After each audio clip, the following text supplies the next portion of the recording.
Invité du podcast américain Call Daddy mercredi 5 avril, proposé par Alexandra Cooper, Christina Aguilera s'est laissée aller à quelques confidences sur sa vie intime et l'image sulfureuse qu'elle a pu donner au début de sa carrière.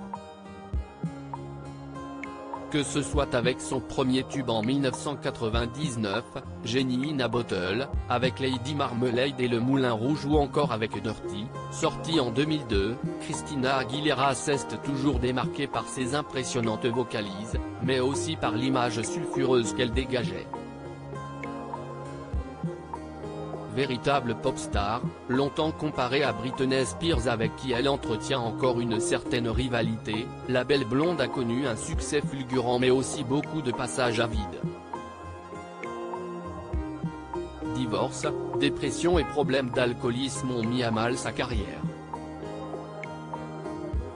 Après quelques années de galère, la star est revenue sur le devant de la scène en occupant le fauteuil rouge de la version américaine de The Voice durant 6 années. Mais cette nouvelle notoriété n'a pas permis à l'interprète de Beautiful de reconquérir le cœur du public.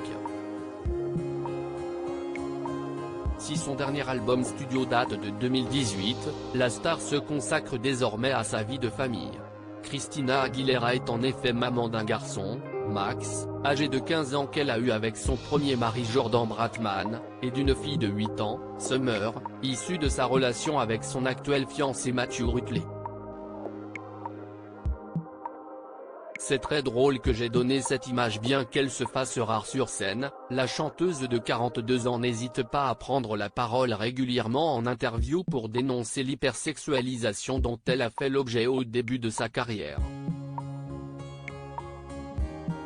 Invitée du podcast Call Daddy mercredi 5 avril, Christina Aguilera est notamment revenue sur son titre Dirty, très sulfureux, en précisant que les apparences étaient trompeuses. C'est très drôle que j'ai donné cette image parce que je suis probablement la dernière personne à avoir perdu sa virginité, a-t-elle déclaré face à Alexandra Cooper, avant d'ajouter si on a la fille de Dirty en tête, c'était plus tard qu'on ne le pense.